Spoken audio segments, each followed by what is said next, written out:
各位朋友，大家好。公元1644年的3月18日，这一天注定会被写入历史。在这一天中，崇祯正蜷缩在宫中，听着不远处传来的隆隆的炮声。这是李自成大军攻城的炮声。崇祯可以清晰地感觉到，这个炮声来的是越来越近，甚至他似乎还可以听到李自成这个历史上得到最多差评、服务态度最恶劣的快递员的呐喊声：朱由检，取快递！朱由检，取快递！崇祯不敢去取，因为他知道他要取的是什么，这是改朝换代的通知书。此时的崇祯还期待着奇迹能够出现，他期待着朱纯臣能够率兵守住京城，他还期待着吴三桂率领着关宁铁骑能够在最后的时刻力挽狂澜。但他不会知道，此时的吴三桂已经变成了吴三归。他率领的关宁铁骑正在路上走走停停，他们不像是秦王的大军，而更像是草原中的那一群猎狗，在病弱的狮王附近徘徊游走观望。他们在等待着狮王的死亡，这样他们也能分一块狮王身上的肉，甚至可以分一块狮王曾经统治的疆域。此时的朱由检或许还不知道，这是他生命中的最后一天。那么在这最后一天，他到底都做了什么呢？我们大家都知道，最终他是自缢于煤山。那么在这之前呢，他为什么要杀死自己的女儿妃嫔，却放走了自己的儿子？这些在明王朝末世活跃在宫中的历史人物，比如说周皇后、元贵妃、长平公主，还有天启皇帝的张皇后，他们最终的命运又会是怎么样呢？走到今天这幅田地，崇祯后悔吗？上天并不是没有给他机会，他曾经有机会与后金讲和，也有机会南迁，甚至在最后时刻还有机会与李自成讲和，但这些机会都让他白白的错过了。为什么？他为什么不抓住其中一个机会，或许就能改变目前的这种境况？他为什么不这么做？这些真的是机会吗？在最后的时刻，崇祯发出了文臣皆可杀的呐喊。他为什么这样恨那些曾经为他倚重的文臣，那些他心中的道德君子？他们到底做什么了？今天呢，我们就来聊聊崇祯皇帝的最后一天。1644年3月18日，公历1644年4月25日，这是有着276年历史的大明王朝作为大一统王朝的最后一天。在这一天，崇祯皇帝像往常一样，早早地坐在了大殿之上，等待着群臣过来商议国事。景阳宫的钟声已经响了很多次，但没有一个大臣上殿议事。此时的钟声，崇祯听来更像是丧钟。此时有太监进来禀报，张仪门已被攻破。张仪门就是广安门。张仪门告破，紫禁城危在旦夕。此时的崇祯知道，所有的希望都破灭，不会有任何的奇迹发生了，他只有接受现实。想到这里，心中反而坦然了不少。他自己默然地走入了后宫，首先去见的是他最亲爱的皇后周皇后。他异常冷静地对周皇后说：城破国亡，汝为天下之母，应自觉。周皇后早就预感到了会有今天，此时的她也是异常的平静，对崇祯说：妾服侍陛下18年，陛下从未曾听妾一言，终有今日之祸。妾今日与社稷同死，我负何憾？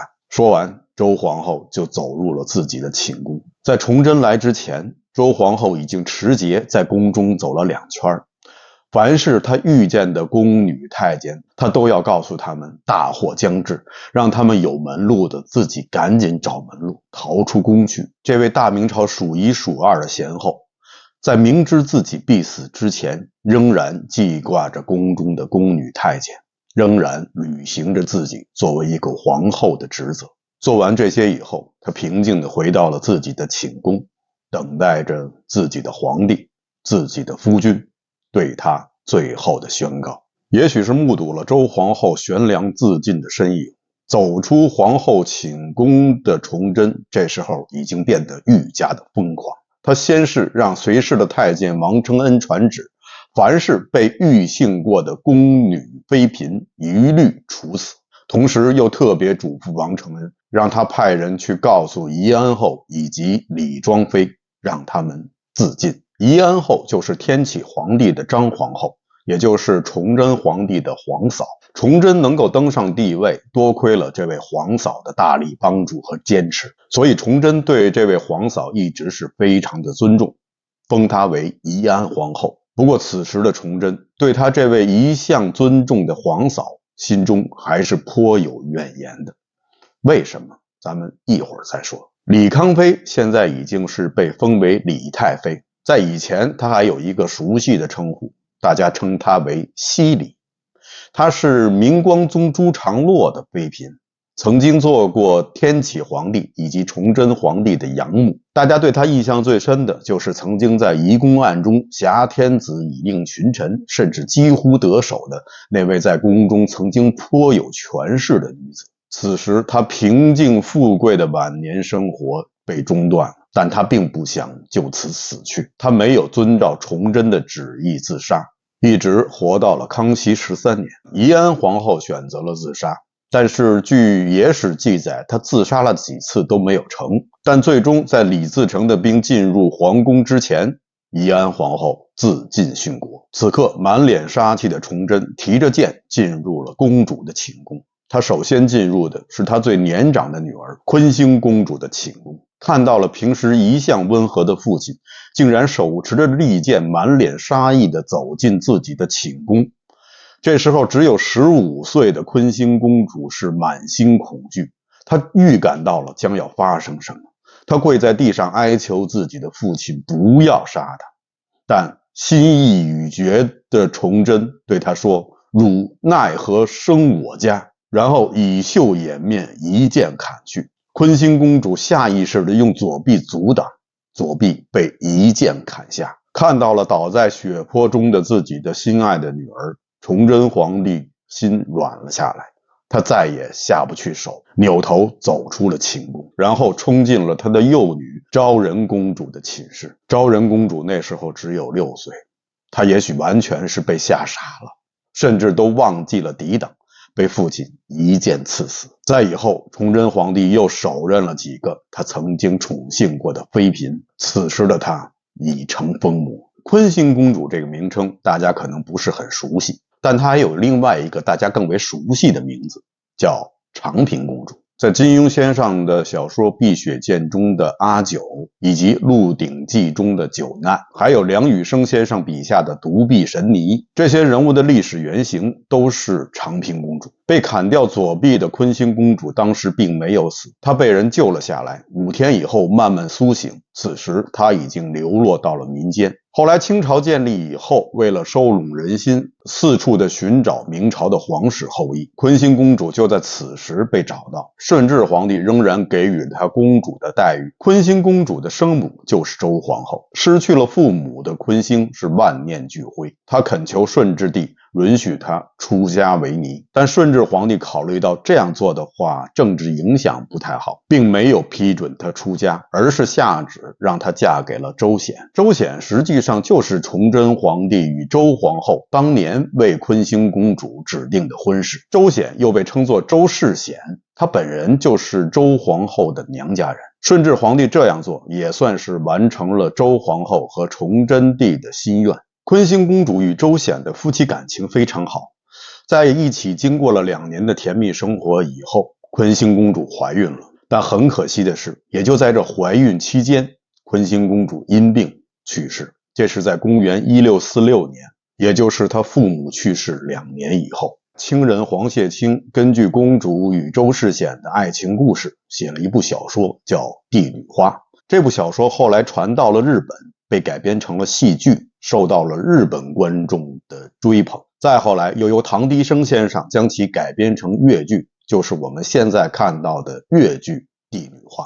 我们刚才一直在说坤兴公主，那长平公主的这个名称又是从何而来呢？其实长平公主这个名称是清朝的顺治皇帝在坤兴公主去世以后的追谥。坤兴公主生前并没有这个尊号，现在大家知道更多的是长平公主，这恐怕是与文学作品的传播有关。不过呢，我也觉得有点奇怪，在金庸先生的小说中，长平公主的形象都是反清复明的。那既然如此的话，为什么非要称呼她为清朝人所追封的长平公主，而不是她的父母封给她的坤行公主呢？亲手杀死了年幼的小公主。这时候的朱由检的心在淌血。崇祯并不是一个冷漠无情的人，特别是对于他的家人。崇祯小时候因为他的母亲去世得很早，所以他已经不记得他母亲刘淑女长得什么样子了。后来登基以后，他让画师依据宫中年长的太监的描述，画了一幅他母亲的画像。但后来有人说这幅像并不像他母亲，于是崇祯又命画师去了他的外婆家里，当时他的外婆还健在，画师根据外婆所描述的画了一幅画像。在迎接画像回京的那一天，崇祯皇帝率6宫亲自迎出午门，见到母亲的画像，崇祯是思绪万千，放声大哭。据明史记载，帝语气，6宫皆泣。所以在崇祯的心中肯定有那么一块非常柔软的地方，那是他的亲情所在。但是他又为什么能够这样残忍地杀死自己的女儿，逼死自己心爱的妃嫔呢？对待这件事情，我觉得我们应该把崇祯还是放在当时的历史条件下。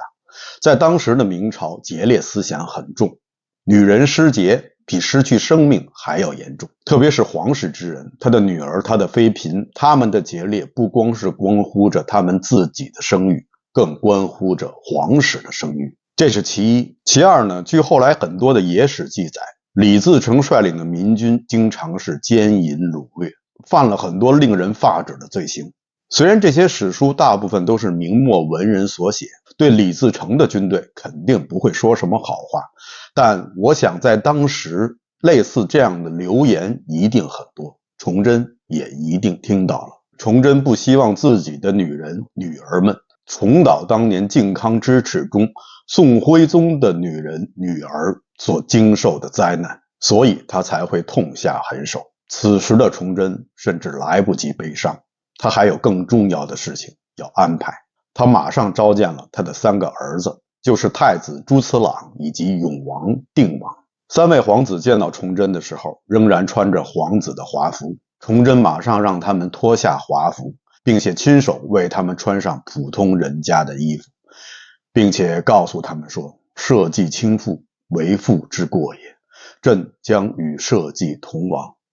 尔等今为皇子，明日即为庶人，混迹于民间，遇到年长的要称呼他们为翁，稍长的称之为叔。以后若能找到忠义之士，莫忘报此国仇家恨。然后崇祯又将一道希望有识之士能够在来日帮助太子光复大明基业的遗诏缝在了太子朱慈朗的贴身衣物之中，最后让他这3个儿子早早逃生去吧。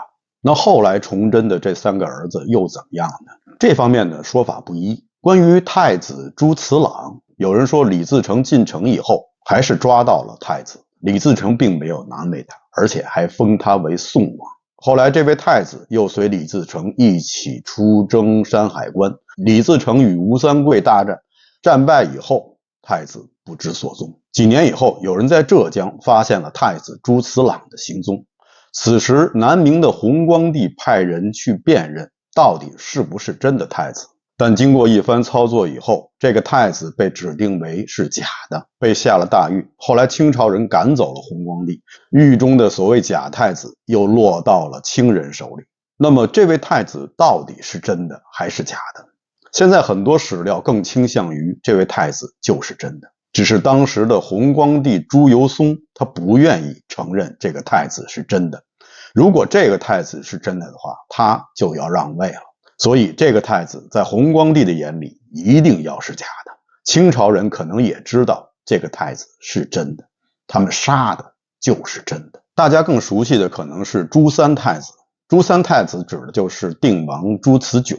清朝建立以后，爆发了很多次反清复明的起义，打的都是朱三太子的名义。朱三太子也成了顺治、康熙2任皇帝始终摆脱不掉的梦魇。后来终于康熙抓到了朱三太子，就是定王朱慈炯。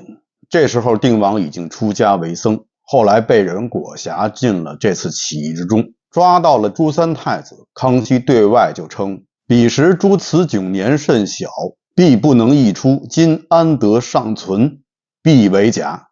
于是就以这模棱两可的理由，给朱慈炯定了一个假冒皇子的罪名，而被凌迟处死。那到底这位被处死的朱三太子是真的还是假的？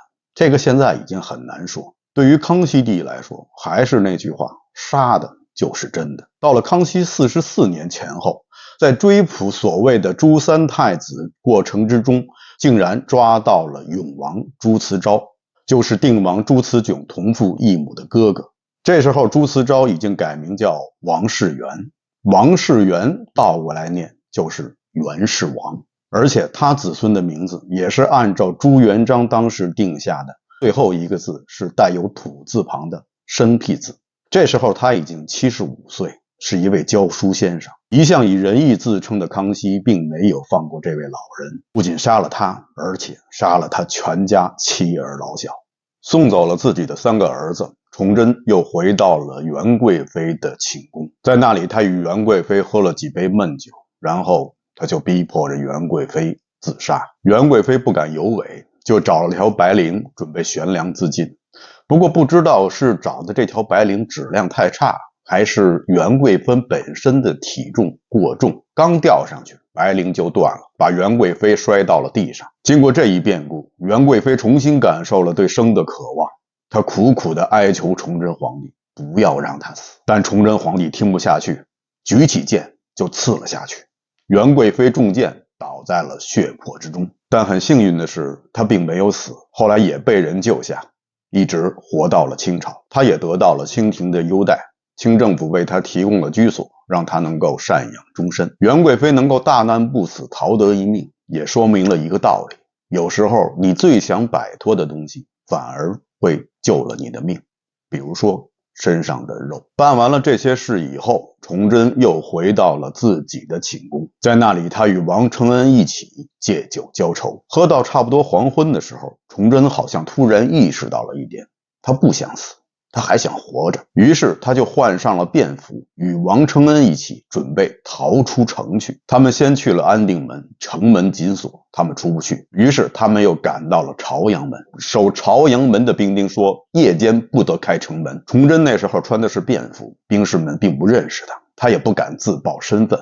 这时候他突然想起负责把守朝阳门的是他的下面的大臣，叫朱纯臣。他赶忙命太监去传唤朱纯臣，结果得到的回答是朱纯臣不在家，他去赴宴了。大敌当前，守城的主将竟然还有时间去赴宴。朱纯臣没有为崇祯打开朝阳门，但后来他却为李自成打开了大门。折腾了一夜的崇祯，此刻灰头土脸的又回到了自己的皇宫。这时的他已经是万念俱灰，周围的一切让他觉得都极度的失望。他感叹命运对他是如此的不公，但其实命运并不是没有给他机会，而是给了他好几次机会。就在1天之前，有一个叫杜勋的以前宫中的太监，他后来投降了李自成。这次他作为李自成的说客来与崇祯讲和。当时李自成提出的和谈条件，史书记载上是说法不一，流传最广的一种说法是出自于钱世新的《甲申传信录》。钱世新本人与崇祯是同一时代的人，所以他记录下来的历史有一定的依据。但毕竟和谈的条件涉及到最高机密，并不是随随便便的什么人就可以获知的。在《甲申传信录》中记载的李自成的和谈条件是这样的，主要有3条。第一，封李自成为西北王。第二，要崇祯出饷银100万两，犒赏李自成的民军。第三，李自成听诏不听宣。作为回报，李自成愿意领军与后金作战。这些条件听起来对崇祯来说实在是太合适不过了。除了这种说法以外，还有另外2种说法。一种呢是文炳的《列皇小时》记载，是李自成提出要由自己出任明朝的统军大将军，总理朝政。还有一种说法，比如说第6期的《明记北略》以及谭谦的《国阙》，都是李自成要求崇祯逊位。那么这几种说法哪一个才是真的呢？恐怕现在真的是很难说了。流传最广的就是封李自成西北王，李自成引兵抗后金这个说法。这个说法之所以流传很广，我分析可能是因为这个条件对崇祯来说实在是太好了，而崇祯最后又拒绝了这个和谈要求，那么反过来就更加能够证明崇祯皇帝实在是昏庸无比。有些人读史读着读着就把古人想得简单了，认为自己比古人高明很多。其实他应该知道，能够在清史上留名的这些人大都不是一般人，他们所经历过的事情，曾经面临的复杂的环境，并不是我们现在的一般的老百姓所能够想象的。他们肯定没有那么蠢，没有那么简单。如果你真觉得他们蠢的话，那你一定是把他们想得太简单了。所以啊，当我们读史的时候，如果我们看到一个显而易见的愚蠢的话，那么我们就要问一个为什么？是不是有什么其他的我们未知的原因？这样好的条件，崇祯居然不接受，那么就不禁让人怀疑，这样的条件真的存在过吗？李自成在西安已经称王，甚至现在有很多文献表明，李自成在西安已经称帝。李自成已经发布了他第一份诏书——永昌元年诏书，大明投降的臣子已经尊称李自成为大顺皇帝陛下。那么如果李自成已经称帝的话，他又怎么可能再要求崇祯给他一个西北王呢？西北王怎么能与皇帝相比？如果李自成这时候还要求西北王的话，那他在不久前称帝是在开玩笑。当然了，也不能因此就否认这种说法的可信性，毕竟还有一些其他的因素要考虑。比如说，李自成本人是有一种强烈的尊君思想，在他的永昌元年诏书中，永昌就是李自成的确立的年号，在他的这份诏书中，他曾经说到君非昏暗，就是说崇祯并不是昏君，真正坏的是他手下的那些大臣。所以有可能李自成认为，只有崇祯这个皇帝封给他的王，那才是名副其实的王，他自己自封的王也好，帝也好，真的不太算数。按照《甲申传信录》记载，崇祯看到这个条件以后，内心实际上已经接受了，这是一个多么好的条件呢？但是呢，口头上又不能承认，于是他就对跪在面前的首辅魏藻德说这个条件你觉得怎么样？如果觉得可以的话，马上就可以跟他们定。这件事情你一言决定，不要问别人了。也就是说，崇祯将决定这件事情的权利完全交给了魏藻德，而魏藻德呢，只是跪在地上不住地撅着屁股叩头，一句话也没有说。而后崇祯大怒，竟然推倒了身边的龙椅，这件事情也就由此作罢。崇祯失去了最后的和谈机会，就是这个魏藻德。后来李自成进城以后，首先向李自成投降。李自成问他，作为首辅，你怎么不死呢？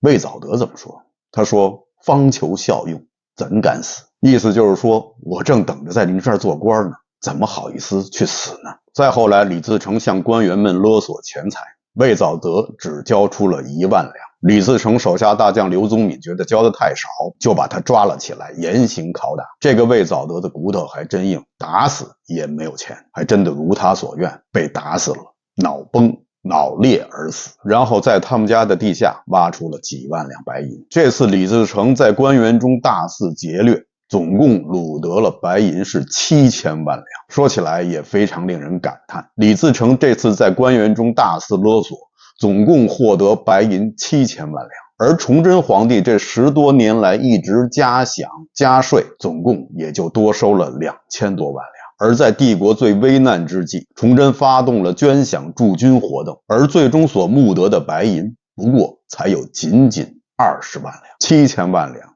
与20万两，这其实很能说明问题。魏藻德这样做，除了他自身的原因以外，还有一大部分原因就在于他所服侍的皇帝是崇祯，而崇祯是从来不愿意背负任何责任的。这方面历史的教训是深刻的，魏藻德不可能不知道。咱们再把时光往前推进一点，那时候李自成准备进犯北京的时候，崇祯就想把吴三桂调回北京驻守。他征询当时首辅陈琰的意见，而陈琰则坚决不同意。理由很简单，就是如果调吴三桂回京的话，那么关锦防线就无人可守，等于是把辽东的这大块土地白白送给了后金人。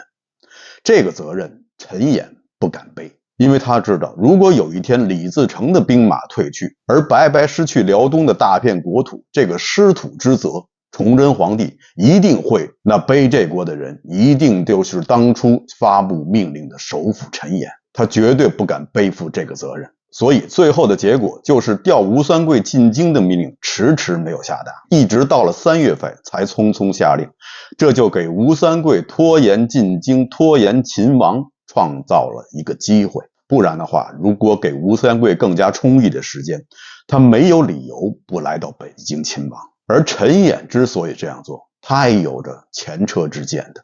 他的前车之鉴是陈新甲，是当年的兵部尚书。崇祯15年的时候，那时候刚刚经历了松锦之战，明军大败。崇祯此时想摆脱与后金李自成双面作战的局面，所以他希望与后金言和。当时主办这件事情的就是兵部尚书陈新甲。陈新甲派遣自己的使者马绍愉去见皇太极。虽然皇太极在松锦之战中取得大胜，但他也想谈和，因为他现在的局面并不稳固，他此时面临着几大贝勒的权斗，而且大战以后他也需要时间来休整，双方可谓是各有所需。皇太极给崇祯回了一封长信，信中的语调非常的谦恭。皇太极提出的停战条件是，明政府每年给后金黄金1万两，白银100万两，承认后金的合法地位，这就相当于裂土封王，然后重新划分国界，基本上是按照宁远、塔山这一线来划分。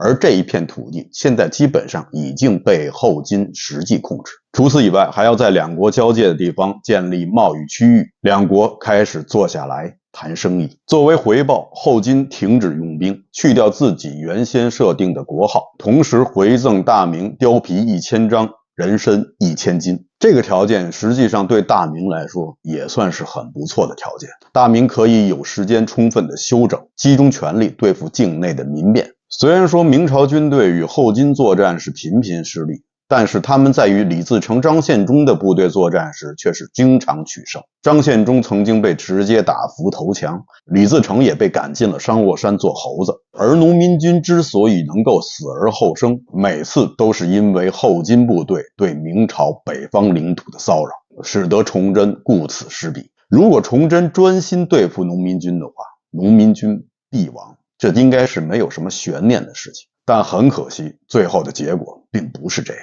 因为陈新甲的一时大意，将皇太极开出的和谈条件和双方商讨的细意放在了自己的书案之上，而他的那位书童在历史上又可以被称为一双蝴蝶扇动的翅膀，竟将这份密函当成了唐报而转发给了京城的各司。这一下，和谈的消息被泄露了出来，明朝的那些言官们按压不住的激情又一次的被点燃了起来。他们纷纷的上书崇祯，要求重责陈新甲，通敌卖国。堂堂的大明王朝竟然与藩邦言和，实在是奇耻大辱。面对排山倒海的弹劾之声，陈新甲并不慌张，因为他心里很清楚，这件事情是皇帝授意的，皇帝到时候一定会给他一个说法，他服侍的是哪位皇帝。崇祯溜肩膀的毛病又犯了，他否认曾经让陈新甲去和谈，说这一切都是陈新甲一人肆意所为，最后给陈新甲安了一个失陷城寨的罪名，处以了极刑，以谢国人。那时候陈演也在朝中为官，还曾经努力搭救过陈新甲。陈新甲的死让陈演明白了一个道理，担责任的事情绝对不能干，能闪就闪。而陈演的行为最终也会影响到后来的魏藻德，而且还不止如此。明朝的疆土有几百个州，为什么偏偏要守在北京呢？北京城破了，难道明朝就亡了吗？明朝难道就不能换到其他地方重新开始吗？比如说南迁。其实南迁这个提议很早就有人提出来，这应该在当时来说也是一个非常有建设性的提议。明朝南迁有很多有利条件，首先它本身在南京一带就有一套自己的行政班底，崇祯如果南迁，北方的土地就让给了李自成以及后金，让他们二虎相争，崇祯倒得以喘息，能够坐山观虎斗。即使达不到这样的效果，至少也能够让自己喘口气。那时候北方战事吃紧，周皇后就曾经委婉地对崇祯说过，说臣妾在南方还有一个家，言外之意就是咱们不光是北方一个家，南方咱们也有家。但崇祯皇帝追问皇后你是什么意思，皇后就不敢再说话了，毕竟明朝有祖训，皇后不得干政。在崇祯自缢前的1个多月，当时情势已经非常的危机，当时的大臣李明瑞和李邦华就再一次提出了劝崇祯南迁，但刚一提出就受到了一个叫光时亨的言官的猛烈谴责，说他们这是劝皇帝逃跑，放弃祖宗基业，是大逆不道。一顶顶政治正确大帽子就这样铺天盖地的砸下来，搞得李明瑞、李邦华也是无言以对。崇祯虽然心里头赞同二李的看法，但他不敢明说，他也面临着压力。这种压力不仅仅来自于朝堂之上，而且还来自于宫内。他的那位皇嫂就是我们说过的义安皇后，她不知从哪里得知了有人提议要南迁，为此她特意找到了周皇后，对周皇后说，宗庙陵寝在此，迁何往？这可能也是后来崇祯皇帝对怡安皇后心存怨念的原因。他的这句话也是最终没有让崇祯下令南迁的原因之一。崇祯的想法是应该群臣们响应二李的号召，持续不断、坚定不移地劝他南迁。